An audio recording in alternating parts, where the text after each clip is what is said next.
بسم الله الرحمن الرحيم، والصلاة والسلام على أشرف المرسلين سيدنا محمد على آله وصحبه أجمعين. أنا معايا اللصة سعيد بتاع الفتايس، عايز أشوف إيه اللي حصل في الفتيس ده. عربية إيه ده يا سعيد؟ عربية دي تويوتا ميكروباص. تمام. المهم الزبون خد بعض وراح لواحد بتاع فتسات في تمام. السلام. تمام. المهم عند الاسم القديم. مش مشكلة. المهم الراجل قال له عايز عمود إضاءة، عايز غوايش، وعايز قلب تالت ورابع والكلام دوت. المهم اداله العمود ملحوم زي ما انت شايف كده. لا أجيب الكاميرا. لا وريني كده سعيد. تعال.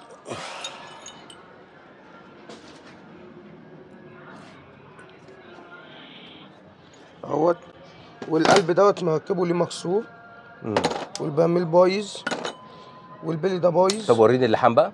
اللحام هنا اهو، بص حضرتك. ده معمول هنا زومبا اهو، كان على المخرطه. تمام. وملحوم من هنا، ومعمول شحط ده كفنتاي. ده لو العمود على ابوه تمام هيقطم كده قطم. مفيش حاجه اسمها يسيب صباع. معنى ان هو يسيب صباع يبقى هو للخرطه وعمل له ايه؟ دكه، وانت فوق كده مزوده من هنا. تمام. تزويد اللي هو الحديد او الارجين. الارجين اللي هو الصلب. الصلب. تمام. ومجلخه من هنا. تمام. عامل له ميجا هم غوطه عشان المكنه مش قادره تخش على جوه. تمام. تمام. ده شغل كله غلط. طب هو السؤال، طب هو ليه ما جابلوش عمود اداره جديد؟ ايه المشكله؟ ايه اللي حصل؟ ايه المشكله يعني؟ ما هو هنا هو عايز يشتغل من غير ما يجيب بضاعه. طب ما هو متحاسب يا استاذ سعيد، ما هو متحاسب ولا مش متحاسب؟ هو يا باشا، ما هو شغل غش بقى. ما ده شغل غش. ما احنا بنسوق عشان شغل الغش ده.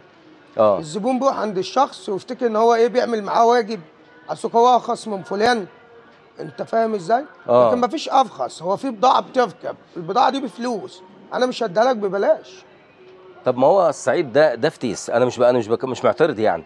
ما هو ده فتيس، وده عمود اداره، وده يعني الشغلانه الاساس. ليه ما جابش جديد؟ انا ايه اللي خلينا نلحمه؟ واكيد طبعا احنا طبعا معانا صاحب العربيه، اكيد هنكلمه وهنشوف الموضوع ايه. هو عم عزت هو عايز يكسب من الفراغ. ما هو النهارده انا هجيب عمود سليم زي ده، لو استاد اعمل له حوالي 900 جنيه. تمام. جديد اعمل له حوالي 1150 جنيه 1200 جنيه. تمام. تمام. هنا هو جاب عمود بايظ. يعني هو جايب عمود بايظ ولحمه. طيب ولا جابه استيراد ولا جابه جديد؟ فوق كده القلب دوت. انا بجيبه جديد. راكب ان هو في الفتيس جديد هو العمود. تمام. جايب له قلب مكسور. هو حاطط له قلب مكسور؟ طب هو العربيه مشيت؟ كانت بتمشي ازاي؟ ما بتمشي، بس بتمشي. من اهوت السنه من هنا بايظه، متاكله من هنا عريضه ومن هنا رفيعه شويه. في تاكل. واحله وباظ، واحله عمله له ومشاه بيه تاني كمان. يعني راح له تاني مره. مشاه بيه تاني. انت فاهم ازاي؟ مركب له بلي الدريك بايظه اهي كمان، ومركب له شبكه اهي فارطه، والقمر هنا متاكله بتاعته اهي، عايز تزود هنزودها عشان نشغلها. انت فاهم ازاي؟ ما تفهمش الشغل ده ليه الناس فاكره ان هي بتعمل شغل رخيص فكده كويس. البلي دوت اللي هو البلي الحب اللي هو الابره. انا راميه في الارض عندك هناك اهو. تمام. البلي ده برضك مركبه بلي خشن، فبياكل في العمود وبياكل في الدرك من جوه فبيبوظ. ماشي. ما هو دلوقتي متخصص فتايس، يعني هو عارف الخشنه من الناعمه من الكلام. احنا مش فاهمين في الفتايس، ما الزبون مش فاهم. ما هو هندسه، بص صل على النبي عليه الصلاه والسلام. انت النهارده قطعه غيار بتجيبها. تمام. انت عايز تكسب منها. في واحد عايز يكسب المكسب كله، مش فاهم مع الزبون. دفعت وراد ده. يعني النهارده انت مثلا عارف ان دي تعبانه شويه، طالعه من فتيس بتاع الراجل ده، سابها عندي. بدل ما انا ارميها خرده في البرميل هنا اهو، لا انا هاخدها واروح مشغلها للراجل اللي جاي التاني واقفلها، اجيب لها شويه بلي واروح مقفلهم. بلي طالع هرش خفيف من هنا. تمام. هرشه بسيطه اهي. بدل ما اجيب طقم بلي جديد، لا انا هجيب طقم البلي بتاع الزبون اللي مشي واقفله له. انت فاهمني؟ طب انت عملت ايه بقى بعد الفتيس؟ انت جبت عمود اداره جديد؟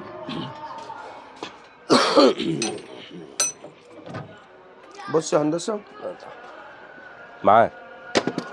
ده عمود اداره جديد اهو باين. تمام. وده قلب جديد بالبرميل بتاعه. تمام. اهو جديد نوفا اهو. تمام. وادي بليه جديده ما فيهاش بوش ولا الهوا اهي. تمام. وطقم بلي جوه جديد اللي هو الحب. انت فاهمني؟ ورجعنا قفلنا ايه شغلنا مظبوط. والقمر دي زي ما قلت لك هنزودها عشان نشغلها. ونقفل من اول وجديد. بس احنا بنقول ايه، ليه الشغل اللي من غير ضمير؟ ما انت كده كده بتحاسب وبتاخد فلوس. فطول ما انت هتحاسب وهتاخد فلوس اشتغل بما يرضي الله وادي الناس شغلها بس. طب وبعدين ما احنا، ما انت عارف الفتايس دي برضو احنا صاحب العربيه او انا او اي حد ما بيبقاش فاهمين فيها، بيبقى برضو انت بتاع الفتيس اعمل لنا الصح. يعني الصنايعي بتاع الفتيس يعمل الصح، اللي يعمل لك شغل مظبوط. ما تدورش على الرخيص، انت بتدور على الرخيص، الرخيص ده مش هيديك بضاعه ببلاش. ما انا اتمنى اقول خليك صنايعي غالي احسن من صنايعي رخيص وتسرقني. طب ما هو كده، ما هو صنايعي رخيص وسرق. بص يا هندسه صلي على النبي، انت دلوقتي العمود اللي ده مثلا استيراد عامل 900 جنيه تمام. والقلب دوت مثلا جديد عامل 650 جنيه تمام، ب 150 جنيه. النهارده مثلا الفتيس صرف له 3000 جنيه. انت فاهم؟ لما الصنايعي يقول لي الفتيس يصرف 2000 جنيه يبقى اكيد سرقني. ما هجيب لي بضاعه منين؟ إيه؟ يبقى هجيب لي بضاعه بايظه يحطها لي، وال 2000 جنيه دول المكسب في الجيب، هو ركب لي شويه خردة هيرميهم بس. ماشي، احنا كده هنكلم ايه، هنشوف صاحب العربيه ونبتدي ان احنا ايه نشوف ايه اللي حصل معاه بالظبط. تمام كده. تعالوا معانا، خليكم بقى مع صاحب العربيه.